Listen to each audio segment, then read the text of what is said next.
बच्चों, मैं आज आपको बाल महाभारत कथा में अम्बा और भीष्म नामक पाठ पढ़ाने जा रही हूँ। इस कथा में सत्यवती के पुत्र चित्रांगद बड़े वीर और स्वेच्छाचारी थे। किसी गंधर्व के साथ हुए युद्ध में वे मारे गए थे। पुत्रहीन चित्रांगद के मरने पर उनके छोटे भाई विचित्रवीर्य को राजा बनाया गया। अल्पायु विचित्रवीर्य के बालिग होने तक भीष्म को ही राजकाज देखना पड़ा। विचित्रवीर्य के विवाह योग्य होने पर भीष्म को उनके विवाह की चिंता होने लगी।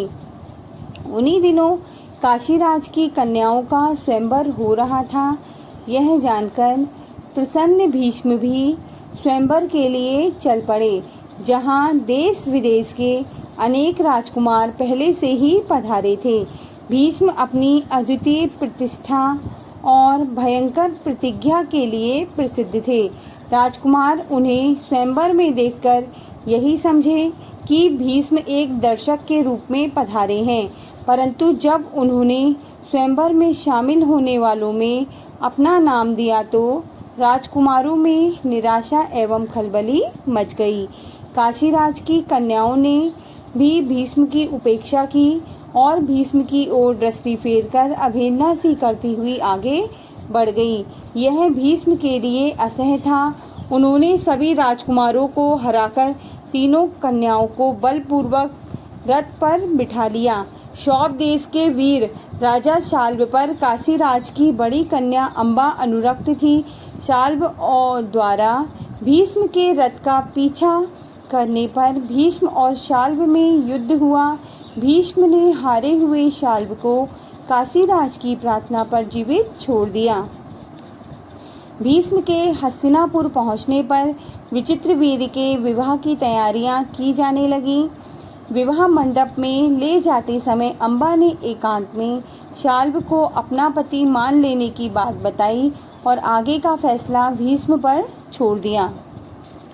भीष्म ने अम्बा की इच्छानुसार उसे शाल्व के पास भेज दिया और उसकी दोनों बहनों अंबिका और अंबालिका का विचित्रवीर्य के साथ विवाह कर दिया। अम्बा अपने मनोनीत वर शाल्व के पास गई और शाल्व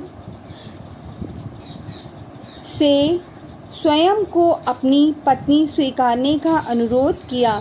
शाल्व ने भीष्म द्वारा पराजित किए जाने तथा अपमान को याद करते हुए अम्बा का अनुरोध ठुकराते हुए उसे वापस भीष्म के पास भेज दिया।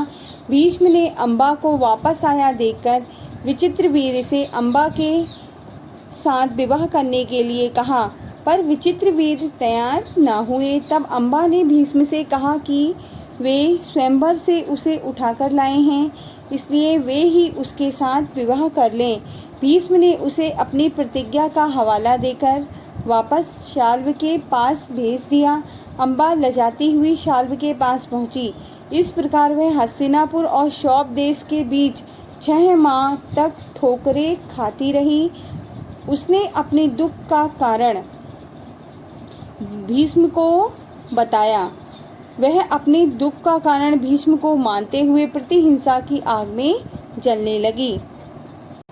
प्रतिहिंसा की आग में जलती अम्बा ने अनेक राजाओं को भीष्म से युद्ध करने को कहा, पर वे सभी भीष्म से भयभीत थे।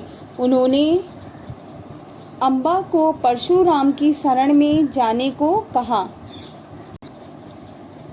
अम्बा ने परशुराम को सारी बातें बताईं। अम्बा के अनुरोध पर परशुराम ने भीष्म से कई दिनों तक युद्ध किया और फैसला न होने पर परशुराम ने हार मान ली। परशुराम ने अम्बा को भीष्म के पास जाने की सलाह दी। परशुराम की इन बातों से विचलित हुए बिना अम्बा ने तपस्या शुरू कर दी। अपने तपोबल से वह स्त्री रूप छोड़कर पुरुष बन गई और अपना नाम शिखंडी रख लिया। महाभारत के युद्ध में इसी शिखंडी ने अर्जुन का रथ चलाया था।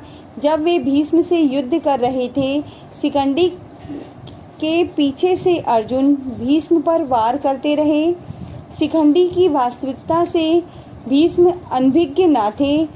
उस पर भीष्म बाण चलाना अपनी वीरोचित प्रतिष्ठा के प्रतिकूल समझते थे।